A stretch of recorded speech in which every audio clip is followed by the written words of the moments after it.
Hello and welcome to today's video. This is my May wrap-up video. I'm going to be talking about all the books that I read during May. It's going to be a short one. I read 10 books during May, which is like still a really decent number, but to be honest with you, a lot of them are just like same vibe, same feeling. I don't really have a massive desire to like rant or rave about them, and even the ones that I really didn't like, it's kind of just preference. Like, there was nothing technically bad with either of the two books that I gave 2 stars this month. Well, 2 and a 2.5, but yeah, I just didn't really enjoy them. So during May, I read 10 books, which totaled to 4,329 pages.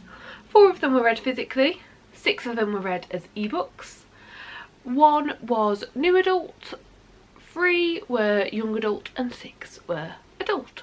These are just the age ratings that's the most voted on Goodreads. I have no clue how to categorise books myself. But yeah, we're going to just talk about them. What books did I read? How did I feel about them? I'm going to insert the image of the book somewhere here the entire time, because honestly I only read 4 of them physically, so I thought it'd be easier just to insert the image for all of them. So, first book of the month was Milk and Honey. I really did not like it. I gave it 2 stars. It wasn't for me. I am new to poetry and I thought that I would like Milk and Honey as much as I've been loving some of the other poems. I was like, oh, like maybe this is like where the type of poetry, this newer, like easier to follow, easier to understand poetry that I really enjoy is like coming from. Like, I can remember when Instagram was first a thing, like Milk and Honey being like a massive deal. Like, I can remember when it came out and I was like, oh, like maybe this is more of like, you know, what these are inspired by, like this style. No, it wasn't. That was just completely in my head. I don't know where I'd got that information from, but I'd obviously misconstrued something. I did not enjoy it. It was really disappointing. Honestly, the entire book felt like, oh, I can see what the author's trying to do, but it's not hitting and it's not getting there. And a lot of it I just really didn't like anyway. Yeah, not for me, unfortunately. Then next up I read The Sin Eater's Daughter. This is book 1 of like a new series that I guess I'm starting. I would like to continue on with, and I've enjoyed it. I'm giving it 4 stars. Like, it was a good book, it was fun, and the twists I didn't really see coming. I'm intrigued to see how we continue on from book 1. There was a really strong main character and a really like driven by plot story, and I really enjoyed that. I expected it to just be like a super tropey YA, and it wasn't. So I'm impressed and I'm pleased, and honestly I probably would have picked up the next book sooner, except for the fact that book 2 follows somewhat different. So I don't think we're straight away continuing on with the main character's story. I think we're going somewhere else first, which is honestly the only reason that I haven't picked the next one up yet, because it just doesn't make me as like excited and ready for it. But yeah, that was that one. 4 stars. Really good, really strong, solid, like YA fantasy with an interesting premise. The next 2 books I'm going to talk about were in a reading vlog that I did, so I'll link that vlog up above here. The first book being Caraval. I enjoyed this. I gave it 4.5 stars. It was a really solid read. I enjoyed it way more than I thought I would. Yeah, so we just follow one of 2 sisters go to this magical game of Caraval, and the plot is she has to find the other sister. The other sister is now like a part of the game. It was really interesting. It was really good, and I can't wait to continue on with the story. Like, it kind of feels complete. Like, it does kind of feel like, you know, if it wasn't for the last few pages, I could have just left it there. Like, only the last few pages really give us a hint of how the story is going to continue on. But yeah, it was really solid. It was really good. I really enjoyed it, and I honestly didn't want to put it down. Like, it was a very captivating book and I really enjoyed reading it. Then Daughter of Smoke and Bone. This is a 4 star. The first 3/4 of the book were amazing. I was loving it. I was loving my time with it. It was a little slow and a little more difficult to get into. Then around the 3/4 mark, I don't know exactly when, but around the 3/4 mark, a trope happened. Like, a trope. It's just a normal trope. I can't say what it is. It's my most hated trope, probably. Like, it's just something that I really hate. I think it's really cheesy and it's quite cheap. Like, quite a cheap way to do things. And I'm a very like character personality based person. Like, I like to feel like I know the characters, and this trope just completely ruins that for me. I didn't like that trope, and it kind of left a bit of taste in my mouth, and we still had quite a bit of the book to go with that having happened, and it was revealed to us but wasn't necessarily like revealed to the main character idea exactly what was going on, and yeah, I dropped it down to a 4. It really ruined it for me, to be honest, that trope happening.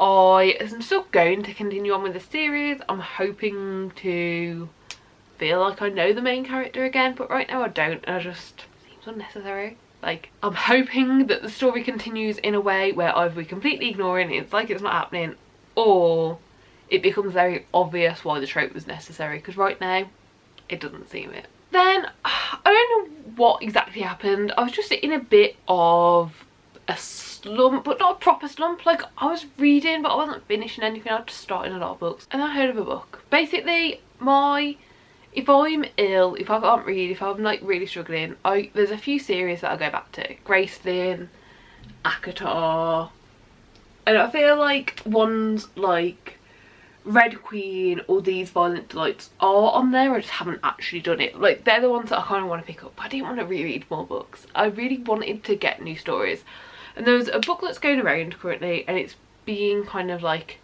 one of the main things that I keep seeing said about it is, if you enjoy ACOTAR, you'll like this.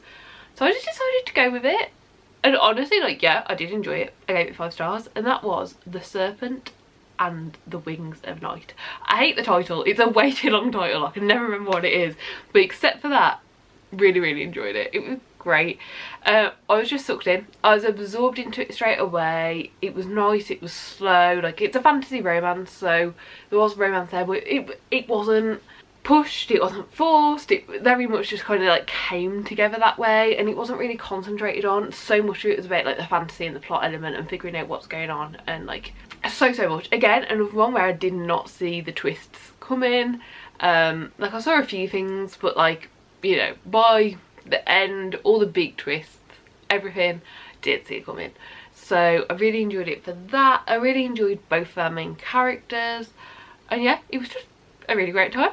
I had a great, fantastic time. It's like a competition-based fantasy story, vampires and humans, and that's all you really need to know to go into it.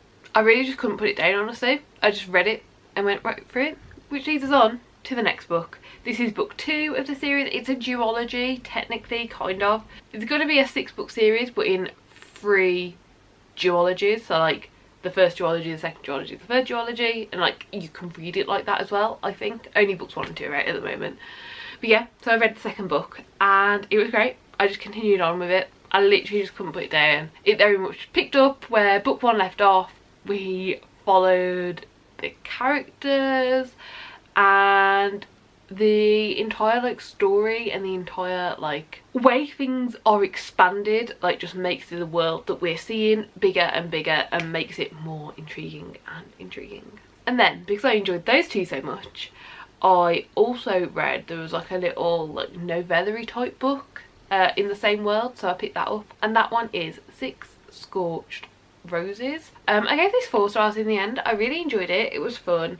It's just a bit too short for me, and it kind of all seemed reliant on the romance, but there was so much plot that could have been explored more.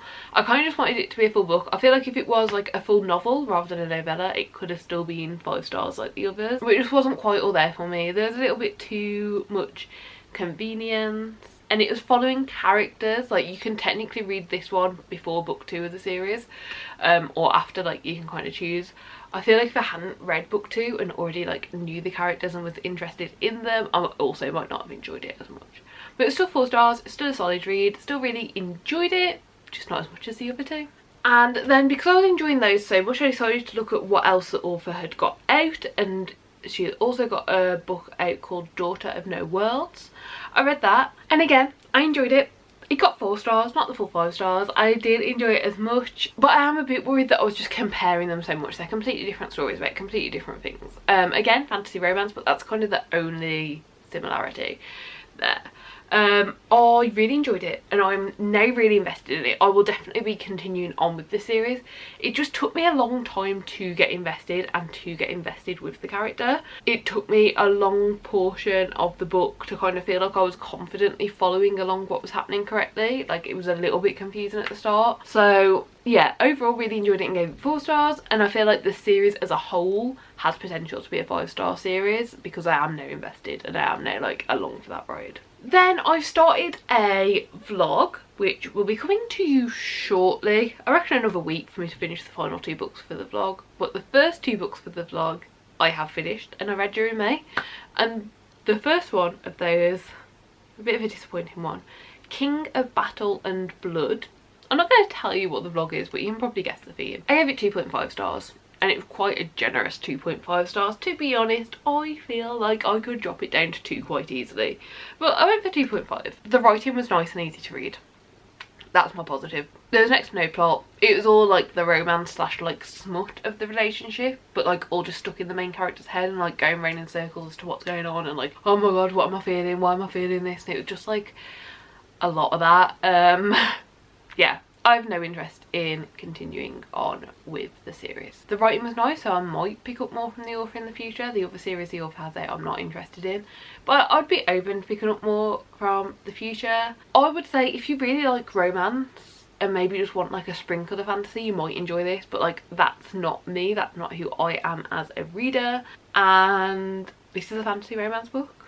It should be both. Next I read Blood Mercy, and I gave this one 4 stars. It was good, I enjoyed it. It was very slow. That is kind of like why it's got 4 stars rather than 5. It's again one that I feel like the series could end up being a 5-star series, but the first book in it was only 4 stars. It was just so slow, there's so much. Obviously I haven't read book 2 yet, but I feel like it's going to be the sort of thing where when I read book 2, I personally feel like books 1 and 2 should have been shoved together to have like a better story. Well, not necessarily better, but just like, I don't know, like it was very slow for what it was. It's again another fantasy romance, and we just have a very slow start. Like I really don't want to spoil this in any way, and from what I read before going into it compared to what actually happened, there was a massive difference, so I don't want to say too much. What you do know is that like there's humans and there's these vampires, and they're basically trying to come to a peace treaty, and the king's bastard daughter and one of the like vampires that's come get along quite well in secret. I don't think you know any more than that going into it, so that's how I'm gonna leave it. It was really good. I really enjoyed it. I would definitely recommend it. It was a good amount of like intrigue, but also I don't know, I feel very confidently like I know both the characters. I really enjoyed the dual point of view within it because I really felt like it gave like extra, like I feel like with the dual point of view, like you would have felt like you're missing out on one side of it, like because these characters were so different and so much was going on in their heads, or with their like separate groups of people. It just worked really well, and I'm really intrigued and I really want to know more, but I really don't want to risk spoiling it, so that's all I'm going to say. And that was the last book that I read in May. I actually thought there was one more, but I realised I finished that in June, yesterday. So yeah, that was it. That was everything I read. It was a super quick, super silly, like didn't stick to the TBR at all reading month. I had fun, I had a good time. I feel like it could have gone better, but it also could have gone worse. So yeah, I feel like it was a mediocre reading month, but with a few standouts, but unfortunately due to the couple that were standouts for a wrong reason, it feels mediocre. But yeah, that's it. That's everything I have to talk about today. It's been a bit of a quick one, a bit of a weird one. Honestly, it's currently 6 PM. This video normally goes out at 2, so my head's just everywhere, and it's been a very busy week, but hopefully you enjoyed the wrap up. I will once again do a wrap up next month like I do every month. If you want to know what books I'm hoping to read in June, you can look at the TBR video up here. But except for that, that's all I really have to say. A decent reading month with a few series that I feel like have potential to become amazing. Unfortunately just also a few books that were pretty crap. So yeah, I do hope you enjoyed the video. Please do give it a like if you did like it. Subscribe down below if you'd like to see more content like this, and hopefully I'll see you next time. Bye!